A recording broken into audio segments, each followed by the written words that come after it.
Bir derdim var, dinleyin ey gökteki yıldızlar. Beni benden çalarak kaybolup gitti yıllar. Aşk, aşk yüzünden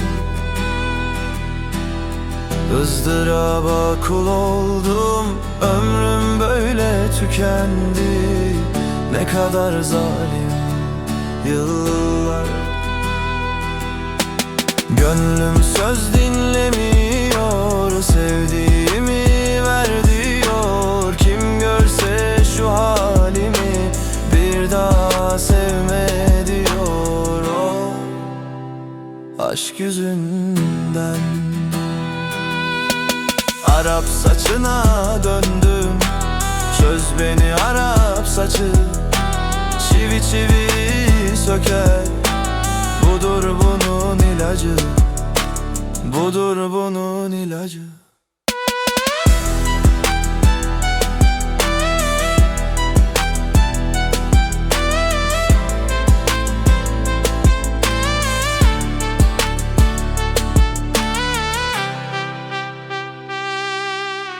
Sen gittin, saçlarıma erimez karlar yağdı.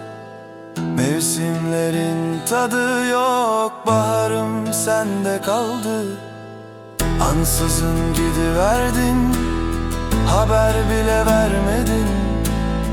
Hem kendin Arap oldun, hem beni benden ettin. Gönlüm söz dinlemiyor, sevdiğimi ver diyor. Kim görse şu halimi bir daha sevme diyor. O aşk yüzünden.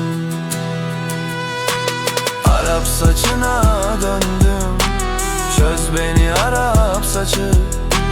Çivi çivi söker, budur bunun ilacı. Budur bunun ilacı.